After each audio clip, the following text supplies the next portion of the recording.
हम सभी शिव बाबा के महावाक्य सुनते। तो आज के महावाक्य हैं 20/5/2020 के। आज बाबा कहते, मीठे बच्चे, धंधा आदि करते भी सदा अपनी गॉडली स्टूडेंट लाइफ और स्टडी याद रखो। स्वयं भगवान हमको पढ़ाते हैं, इस नशे में रहो। जिन बच्चों को, बाबा ने प्रश्न पूछा, जिन बच्चों को ज्ञान अमृत हजम करना आता है उनकी निशानी क्या होगी? तो बाबा ने उत्तर में कहा, उन्हें सदा रूहानी नशा चढ़ा रहेगा और उस नशे के आधार पर सबका कल्याण करते रहेंगे।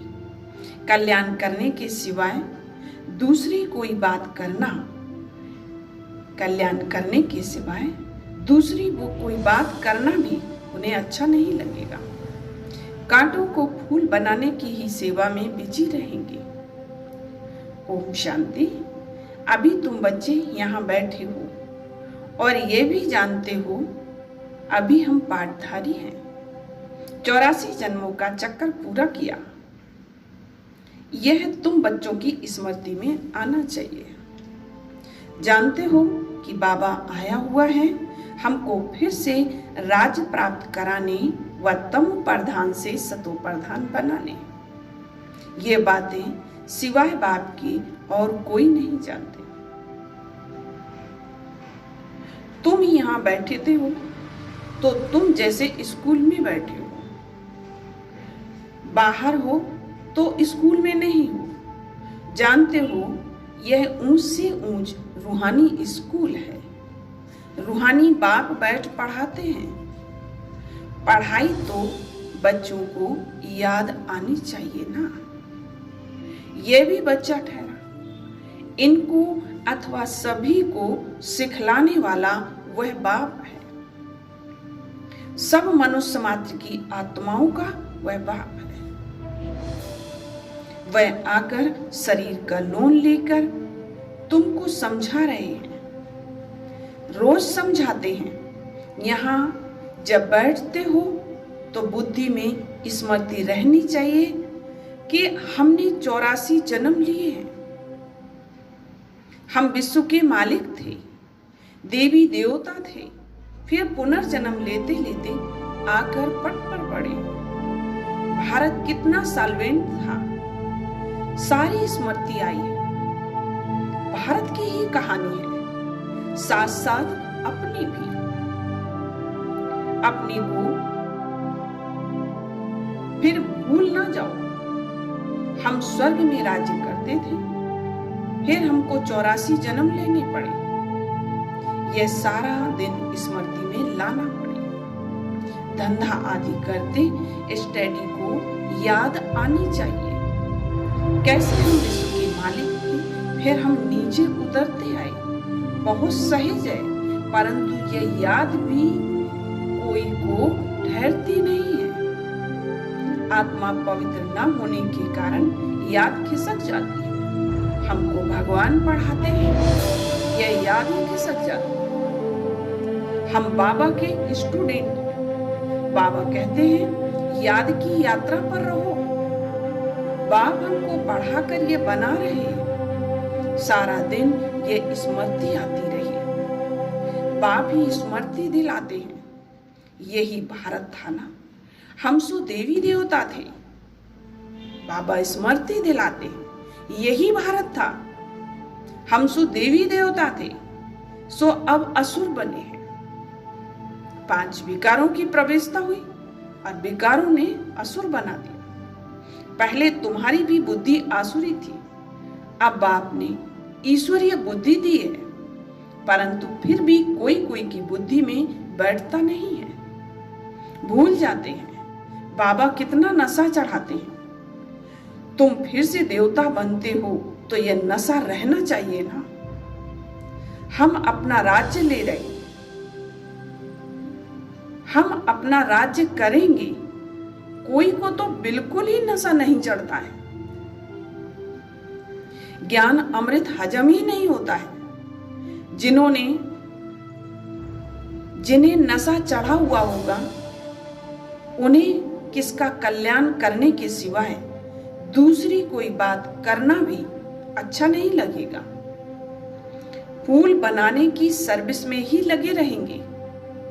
हम पहले फूल थे, फिर माया ने कांटा बना दिया, अब फिर फूल बनते हैं। ऐसी ऐसी बातें अपने से करनी चाहिए। इस नशे में तुम रह किसको भी समझाएंगे तो झट कोई को तीर लगेगा। भारत गार्डन ऑफ अल्लाह था, अब पतित बन गया है। हम ही सारे विश्व के मालिक थे। कितनी बड़ी बात है। अभी फिर हम क्या बन गए हैं, कितना गिर गए हैं। हमारे गिरने और चढ़ने का यह नाटक है। यह कहानी बाप बैठ सुनाते हैं। वह है झूठी, यह है सच्ची। वह सत्यनारायण की कथा सुनाते हैं। समझते थोड़ी हैं कि हम कैसे चढ़े और फिर कैसे गिरे हैं। यह बाप ने सच्ची सत्यनारायण की कथा सुनाई है। राजाई कैसे गमाई, यह सारी ही अपने ऊपर।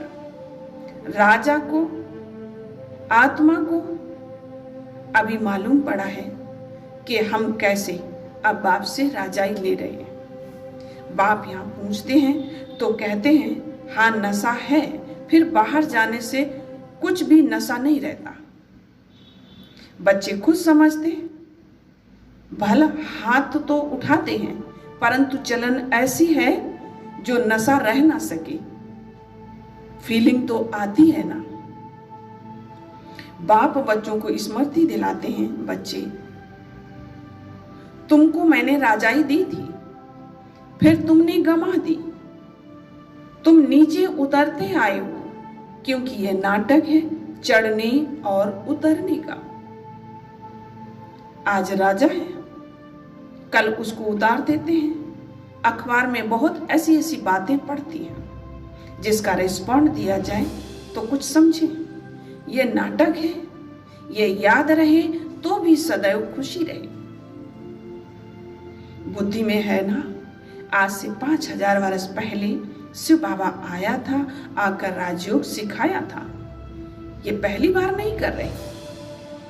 लड़ाई लगी थी, अभी सब राइट बातें बाप सुना रहे। यह है पुरुषोत्तम युग, सतयुग। कलयुग के बाद यह पुरुषोत्तम युग आता है। कलयुग को पुरुषोत्तम युग नहीं कहेंगे, सतयुग को भी नहीं कहेंगे।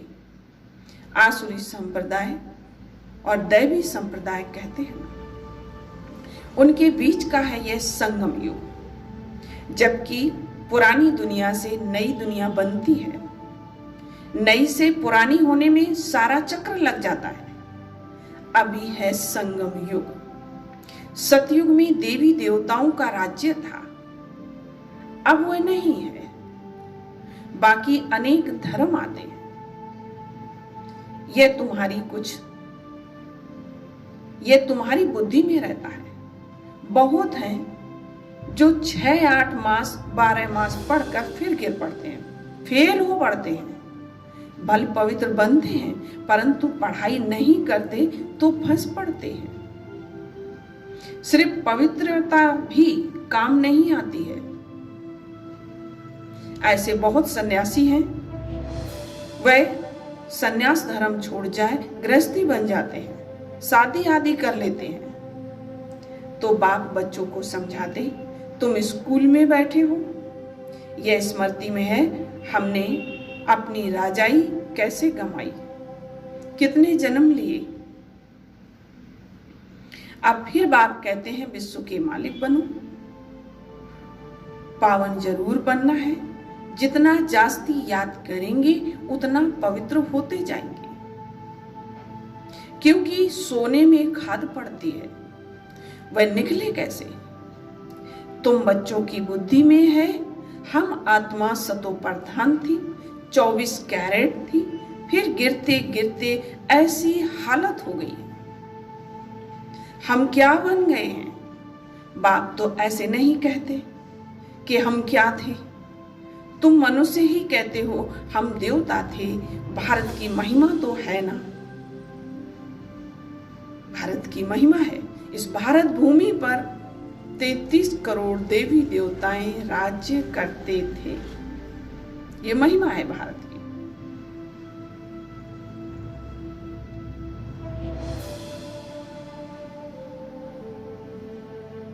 भारत में कौन आते हैं, क्या ज्ञान देते हैं, यह कोई जानते नहीं।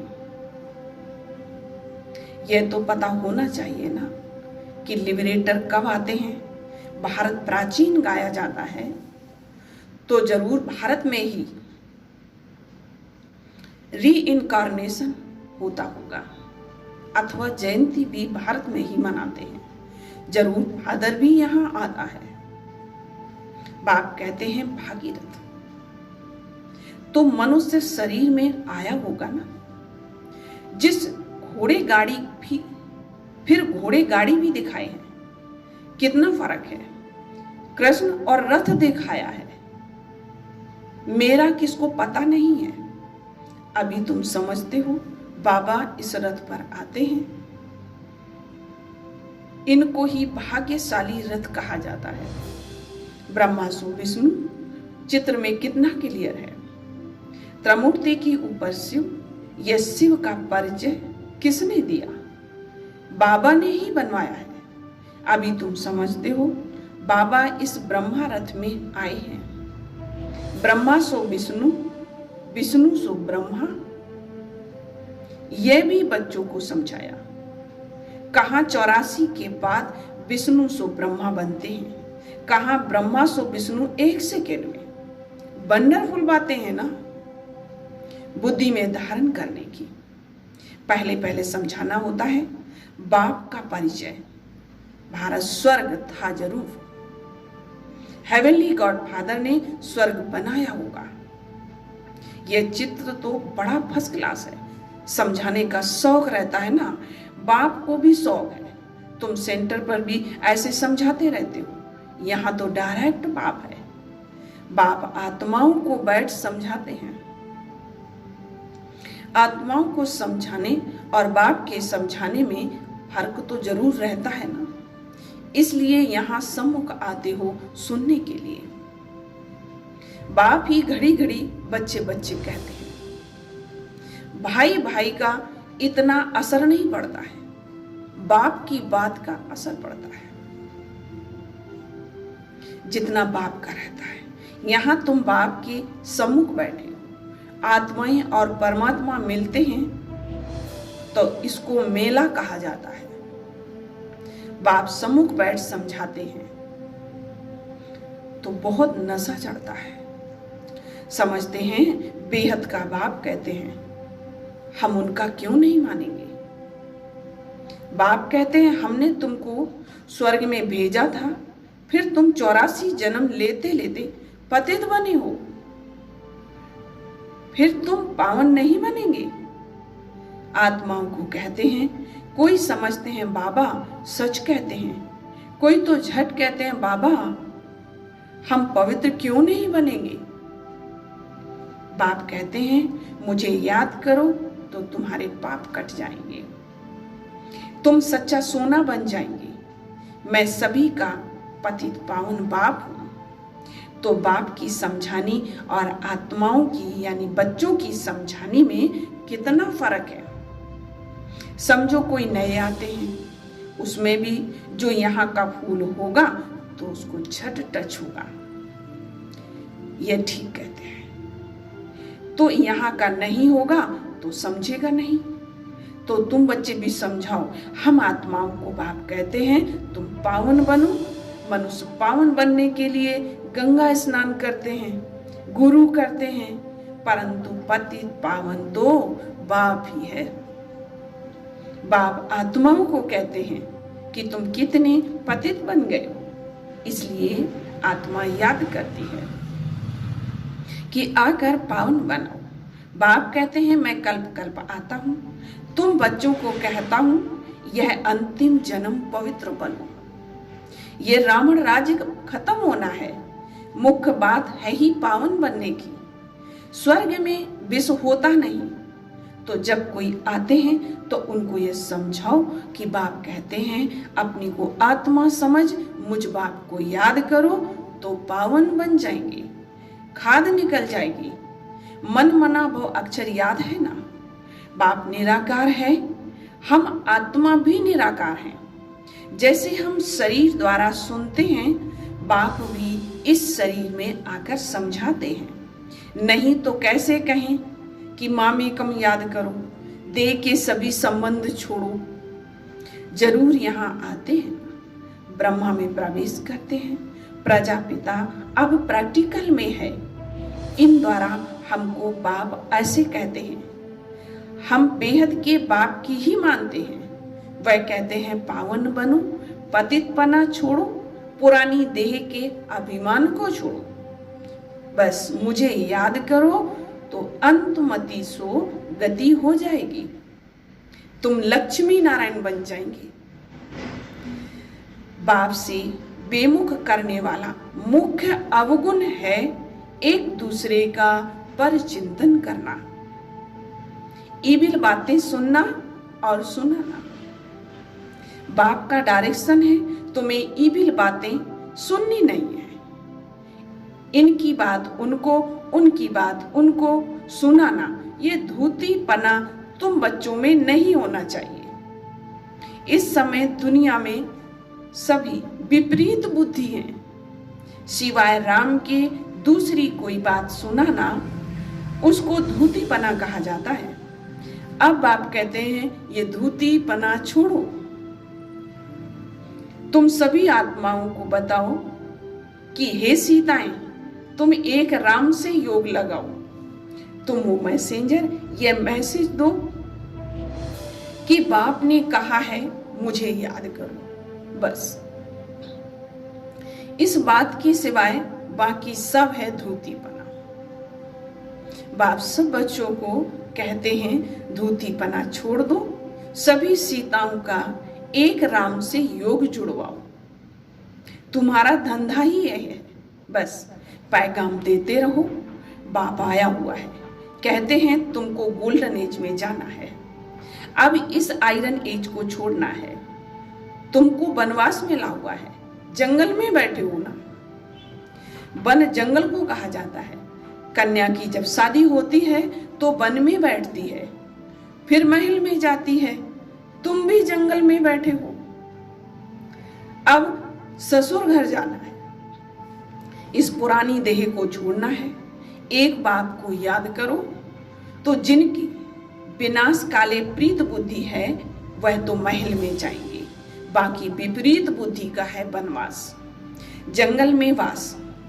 बाप तुम बच्चों को भिन्न भिन्न रीति से समझाते हैं। जिस बाप से इतनी बेहद की बादशाही ली है उनको भूल गए हो तो वनवास में चले गए। वनवास और गार्डनवास। बाप का नाम है बागवान। तुम जब कोई की बुद्धि में आए, परंतु जब कोई की बुद्धि में आए, भारत में ही हमारा राज्य था, अभी नहीं है, अभी तो वनवास है, फिर गार्डन में चलते हैं। तुम यहाँ बैठे हो तो बुद्धि में है हम बेहद के बाप से अपना राज्य भाग्य ले रहे हैं। बाप कहते हैं मेरे साथ प्रीत रखो, फिर भी भूल जाते हैं। अब बाप उलहना देते हैं, मुझ बाप को याद, मुझ बाप को कहाँ तक भूलते रहेंगे, फिर गोल्डन एज में कैसे आएंगे। अपने से पूछो हम कितना समय बाप को याद करते हैं। हम जैसे कि याद की अग्नि में पड़े हैं जिससे विक्रम विनाश होते हैं। एक बाप से प्रीत बुद्धि होना है सबसे फर्स्ट क्लास मासूक है, जो तुमको भी फर्स्ट क्लास बनाते हैं। कहाँ थर्ड क्लास में बकरियां मिसल ट्रेवल करना, कहाँ एयर कंडीशन में, कितना फर्क है। ये सब विचार सागर मंथन करना है जो तुमको मजा आएगा। यह बाबा भी कहते हैं, मैं भी बाबा को याद करने के लिए माथा मारता हूँ, सारा दिन ख्यालात चलती रहती है। तुम बच्चों को भी यही मेहनत करनी है। अच्छा, मीठे मीठे सिकिल्ले बच्चों प्रति माता पिता बाप दादा का याद, प्यार और गुड मॉर्निंग। रूहानी बाप की रूहानी बच्चों को नमस्ते।